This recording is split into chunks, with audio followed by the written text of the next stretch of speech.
All right, guys, so the New York Times put out an article here. Shorter days, signs of fatigue. Trump faces realities of aging in office. President Trump has always used his stamina and energy as a political strength, but that image is getting harder for him to sustain. So, yes, in this article, they discuss in great detail what can only be called the Brandonification of Trump. That's what's happening here. So, as you can see, here's one of the things they were showing. Here's Trump falling asleep in the middle of a meeting, which is something that seems to be... Look at this. Look at this. This is something that seems to be happening much, much more often these days. Regularly now in the meetings, he will fall asleep. He'll fall asleep on camera. There was even a time the other day where Marco Rubio was talking directly to him about something, and in the midst of that, he fell asleep. So, homie is not doing well, to say the least. He's not doing well. So there's also the questions about Alzheimer's that we've brought up. You know, previously what we were all thinking is that when he disappeared from the camera for 6 days the other month, we all were like, that's weird. He never is away from the cameras. This is strange. And so the speculation was maybe he had a mini stroke. There's something wrong with his gait, the way he walks. There was something wrong. You know, he was falling asleep in public and half of his mouth was like sloped down to the side.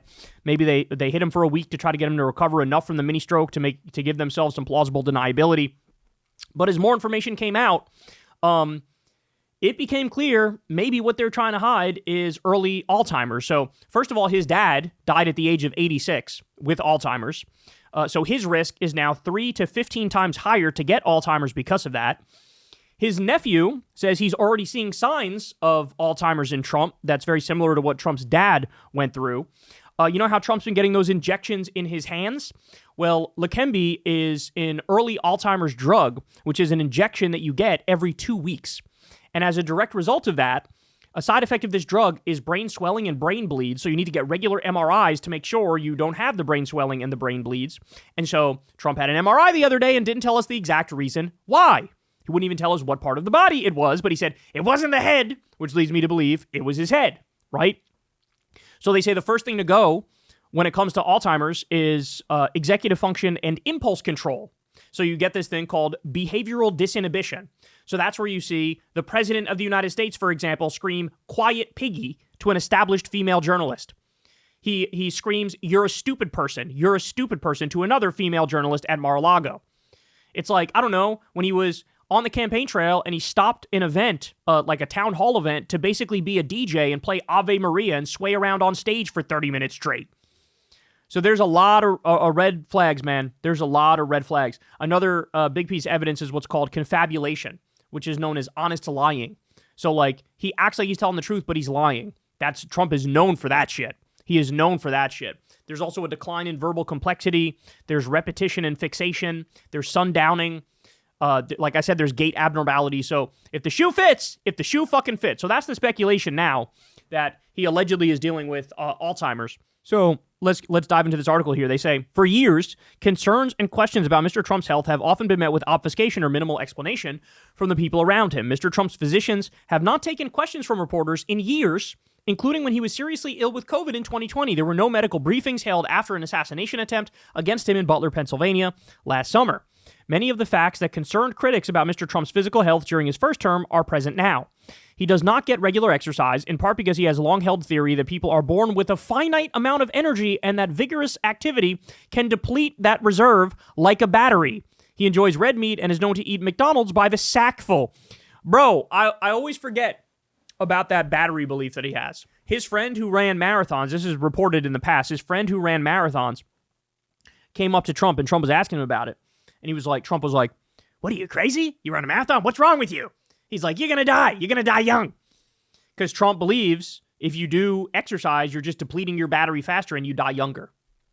It's truly incredible that in the year 2025, you believe that, right? Now, for my lazy ass, I wish that was true, but it's not true. Obviously, the more you work out, the more you extend your life because the healthier you get, right? He doesn't look at it like that. According to his physician, however, he has lost weight. In 2020, Trump tipped the scales at 244 pounds, a weight formerly deemed obese for his 6'3" frame.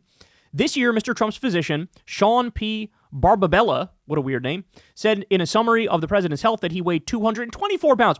Oh, so he lost 20 pounds? Mr. Trump frequently muses about the effectiveness of weight loss drugs like Ozempic. He refers to them as the fat drug. and talks about people he knows who have taken the medications, but his physician has not said if he takes one of the drugs himself. President Trump exhibits excellent cognitive and physical health and is fully fit to execute the duties of the commander-in-chief and head of state, Dr. Barbabella wrote in April.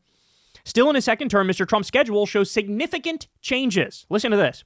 According to a Times analysis of the official presidential schedules in a database maintained by Roll Call, Mr. Trump's first official event starts later in the day. So in 2017, the first year of Trump's first term, Trump's scheduled events started at 10:31 a.m. on average. By contrast, in his second term, now he starts them at 12:08, almost 2 hours later.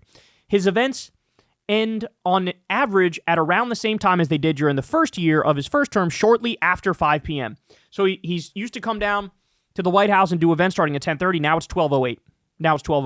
The number of Mr. Trump's total official appearances has decreased by 39%. In 2017, Mr. Trump held 1,688 official events between January 20th and November 2025 of that year. For the same time period this year, Trump has appeared in 1,029 events. So he went from nearly 1,700 events to about 1,000. A decrease of 39%. 39%. Now they go on to say he's traveling more. But the travel more is actually quite disturbing because, as you all know, he's setting up these incredibly corrupt business deals with all these different governments. And so that, if anything, is the reason for the increased travel. But that is further not good for him at his age, given his condition. So we have seen him absolutely struggle. We've seen him lose multiple steps. And it is now all coming back. It's coming back to haunt him. And then remember, this is a guy who already gave us countless dementia-type moments. Watch this. Colleges and universities will purge the anti-Semitism and pro-terrorism. 3 years later, how about that? The Arabia and Russia will repeat to Venezuela. What the fuck was that one? Some of these are just golden, man. I'm sorry. The Arabia and Russia will repeat to Venezuela. Did you just see Maduro? Venezuela, it's unbelievable. That also is a sign of Alzheimer's. It's called phonemic paraphasia. And that's where in your mind you have the word, right? But you can't make the sound, so you just sort of fill in the middle with gobbledygook. And that's exactly what he's showing here. Trade deal ever made, they all say. A giant win for farmers and manufacturers, Mexico and Canada. I use Master Lock all the time. When I was a little child, I'd take Master Lock, I'd go lots of nice little puzzles you put them. All right, keep it an eye. This is the worst border in the history of the world. There's never been, no third world country has a border like that. And no I'll tell you what, and I hope the military revolts at the voting booth to give the American people their voice back by building something called Truth Central. This is the very definition of totalitarianism. I hope they now go and take a look at the oranges of the investigation, the beginnings of that investigation. The biggest lie ever foisted upon the American people. He was awarded the Bronze Star and the Combat Infantryman badge for his infantryman service. Normal times, roughly 40% of fresh vegetables and about 40% in the failing New York Times by an anonymous,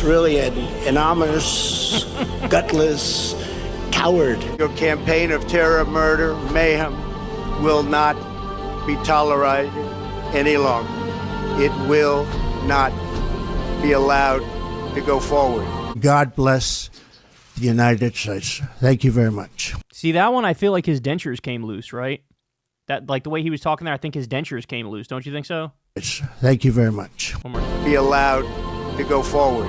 God bless the United States. Thank you very much. Jesus. Going any further, I want to say God bless the people of Israel. They're under attack right now. That's because we show great weakness. To teach transgender to our children without parental consent. No, nobody has to have parental consent, and we will totally oppose the Biden administration at this. I will also order our government to deny entry to all communists and Marxists. Look, we have Marxists, fascists, communists, they're pouring into our country. We are going to deny them access to our country. Now, the one problem, Joe Biden's granting mass thinking, decided to shield and shelter criminal. Look. Oh my God, Jesus Christ. I got to share one more with you from this article, though, because it's too perfect. Mr. Trump has long rambled in speeches during his 2024 campaign, and in his second term, the meandering has often been noticeable. He can veer off script to share stories that are sometimes riddled with untruths, such as his false claim that his uncle, John Trump, had taught the domestic terrorist Ted Kaczynski at MIT. Quote, I said, what kind of a student was he, Uncle John? Dr. John Trump. He said, what kind of a student? And then he said, seriously good. He said he'd go around correcting everybody, Mr. Trump said during a speech in Pennsylvania in July. But it didn't work out too well for him. Didn't work out too well, but it's interesting in life. But I will say this, that we have the greatest brains, we have the greatest power, and we're going to have more electric. So, as they unveiled in the past, the timeline doesn't mix at all.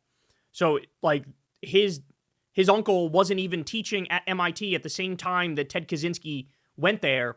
So it's just total fucking lie. It's just totally made up.